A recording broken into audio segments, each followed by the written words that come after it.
5 seconds. Start.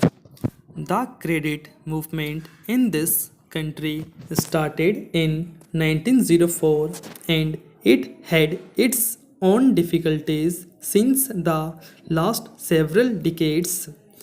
The main problem regarding cooperative credit has been that it has been untimely and inadequate. In 1904, the Cooperative Societies Act was passed, which was later amended in 1914. Then there was certain committees appointed and they reported about the weaknesses of the credit movement in the country. In 1919, this subject of cooperation was transferred to the states, after which several states passed cooperative acts of their own. Thereafter, in 1929, the Royal Commission made certain inquiries about cooperation and the credit movement and made certain recommendations. And till 1950 or 1951, there was very little improvement in the field of cooperation.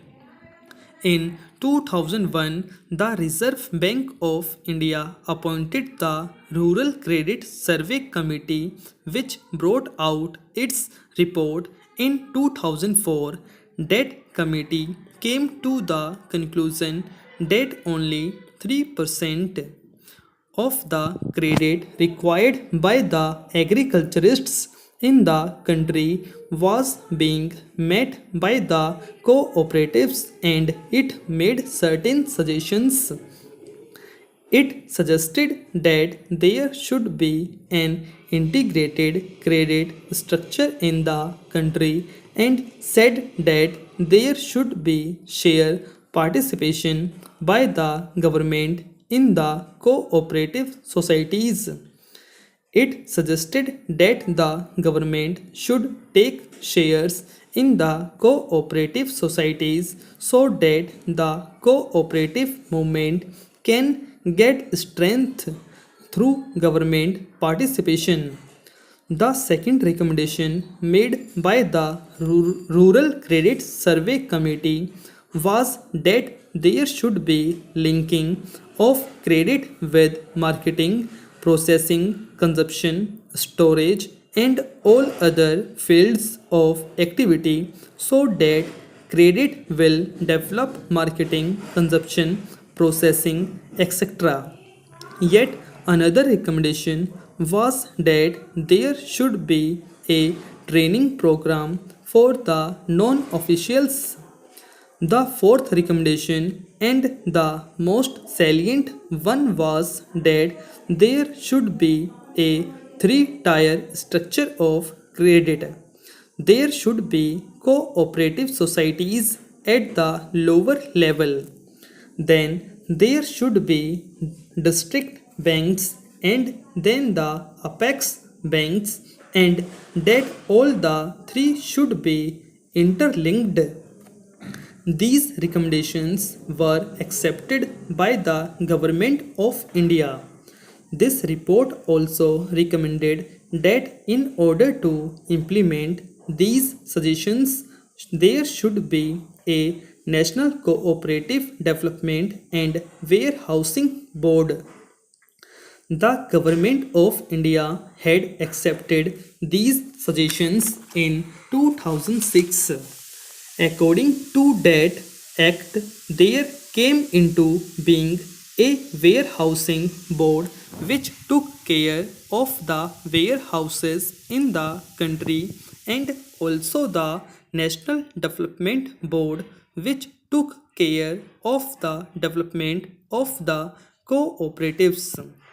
It was first thought that the two boards should be worked out under two different acts, but as both the subjects were administratively under one ministry at that time, namely The Ministry of Food and Agriculture, it was thought proper at that stage that the same act should administer the National Development Board and the Warehousing Corporation.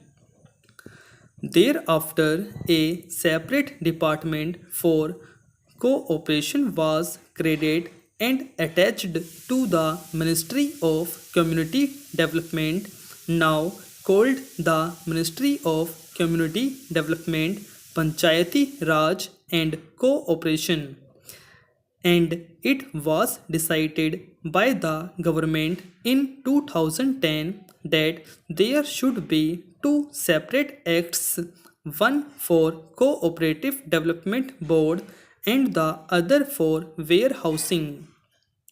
In one of the papers submitted by the Ministry of Food and Agriculture, on the basis of which the presidential order to create the Department of Cooperation was passed, it was suggested that these two bodies should be administered separately, and that is why we have now come before Parliament with this National Cooperative Development Corporation Bill.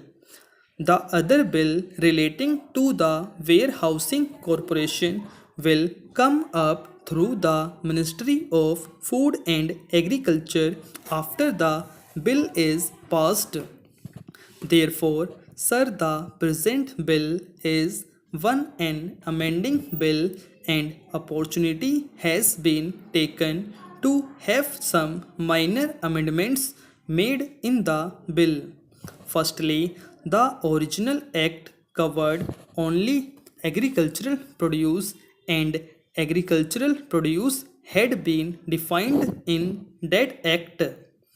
And now, besides agricultural produce, any notified commodity is also being included. If government wants to include any commodity for which Parliament is competent to legitimate,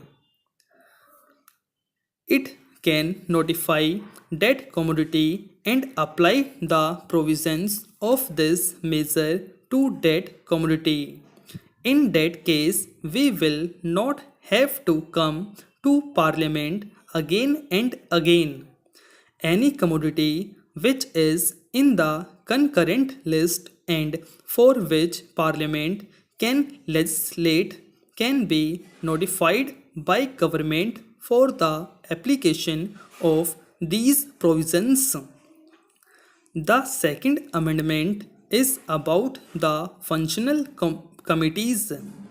In the present act, there is no provision for functional committees. Now, this corporation has to deal with credit processing, marketing, consumers, and all these types of items in order to boost up the cooperative movement. We found that there was a lacuna, and therefore we have suggested a provision to have functional committees. It is only an enabling provision, and after this bill becomes act, we will have functional committees regarding credit, processing, consumers, etc. Then there was no power of delegation.